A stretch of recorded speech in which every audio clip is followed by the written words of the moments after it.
Do you remember me at all? No. Okay. So can I ask a quick synopsis of what you think the prescription is for society today for men? In a short version, what do you think they should do to be successful with women? To be successful with women, Yeah. okay, are we talking about like getting a girl for a long-term relationship, just to get laid? What are we talking about Well, I here? think the only reason should be for a long-term relationship and marriage. I mean, as Jesus Christ founded it. But I'm just curious what your prescription is.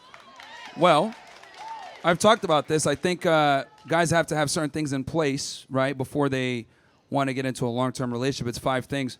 So I would say 100K per year, 6 figures a year, 6 months to 1 year of savings, be in good shape, have at least 50 partners, right, sexual body count.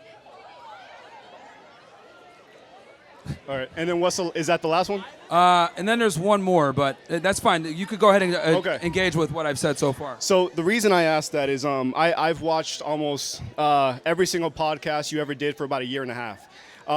So much so that I bought into a lot of the things that you said. And for about 2 years, it led me astray and significantly damaged my personal life, including relationships. How did it lead you astray? Well, you told me to go sleep with a bunch of women and date multiple women at the same time, which I did. And it significantly damaged my life. And it wasn't until I actually turned around and started listening to Jesus Christ that I was saved. Now I'm happily married.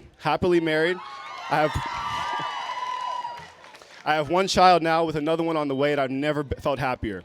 But I felt... Congratulations, that's good. That's really good. Thank you. And I know you're not against that, but my concern is what you're saying to men leads them astray, because I'm a walking example of it. And I think you're significantly damaging people, and especially you're leading people away from morality. Women are not sex objects. Women are created in the image of God, and they are valuable. And they should be treated as such. Why should God give you one of his children if you don't even know how to treat them? So I think... So a question for you. You said you got out there dating and meeting women and stuff like Yeah. that. And then you said that it kind of hurt you. Yeah. How did it hurt you specifically? Did you like just start? What happened specifically?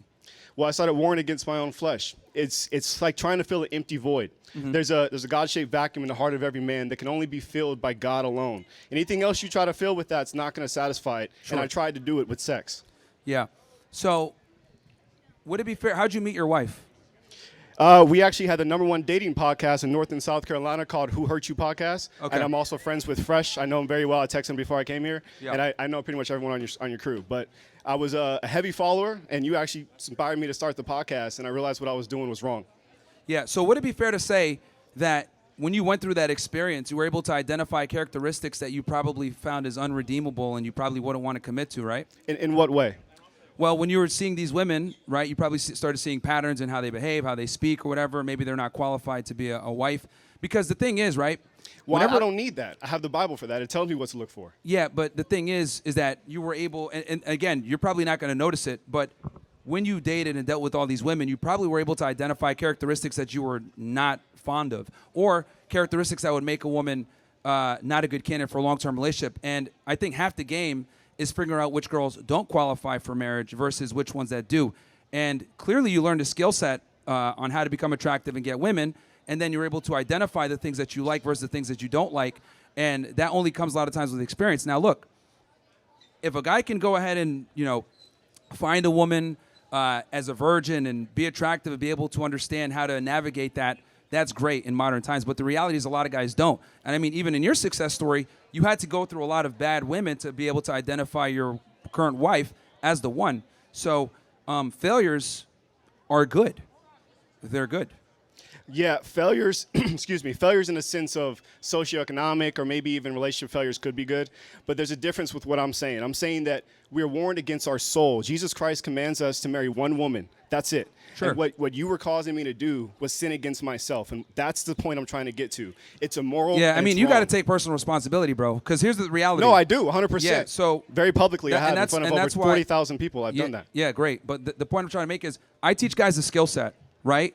If I give you a gun and you shoot yourself in the foot, is that my fault? If I taught you how to properly use it, how to disarm it, disassemble it, how to load the magazine in properly, all that. If I give you the skill set, then you shoot yourself in the foot, right?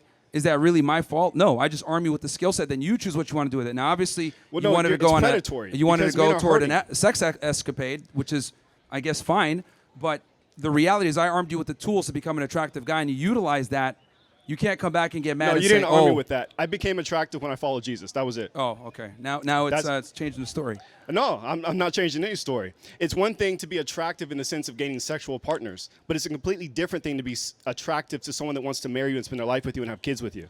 Those are two completely different sexual attractions. If I walk in here looking like Thor, I'm 6'2" and shredded, obviously I'm going to be attractive to women, but it doesn't mean that that's a relationship that produces value for me and my family. And again, everyone is different, right? For you, it took some time, and you found God, and you shifted. But the reality is, I gave you the skill set, and then you choose what you want to do. That's up to you, and you made that decision, not me. I just taught you what to do, exactly. how to do it. It's on me 100%. I'm not placing Okay. blame on you. But what I'm telling you, from someone And that listens here's the other to you, thing, I'm too, trying that to you let gotta know what understand. happens when you speak to people and tell them to do these things. Here's the other thing, too. Like, now you're operating with 20/20 hindsight. You went through it. You experienced Correct. it. You That's know. true. A lot of guys need to get their hand burned sometimes to figure out how things work. Because, let's be Why? honest, men are very stubborn. Why do So- they need to do that? If they find a God-fearing woman, they wouldn't do half the stuff you're talking about. Well, here's the thing.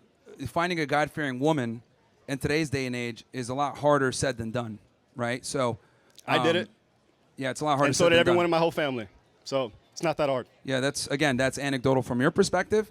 But again, you learned the skill set. You were able to find a wife, and I'm happy about that. But you got to take a little bit of accountability here and understand that you basically got a loaded gun and shot yourself in the foot, and you're trying Correct. to blame me for it. No, I'm not blaming you. Like I said, I take accountability. Yeah. There's a big difference there. Okay. But look, nothing against you.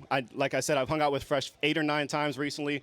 I love them, and I think your heart is in the right place. But I just wanted to give you from someone that actually listened to what you were saying to do, read your book, and it didn't work. That's all I was trying to do for you. Well, actually, it did. You didn't notice it yet. Okay. You're not going to be able to identify your wife and have been able to find her and figure out what characteristics you like and don't like, right, unless you went through that. My wisdom came from the Bible, not you. But I appreciate it. Sure. Thank you. Okay.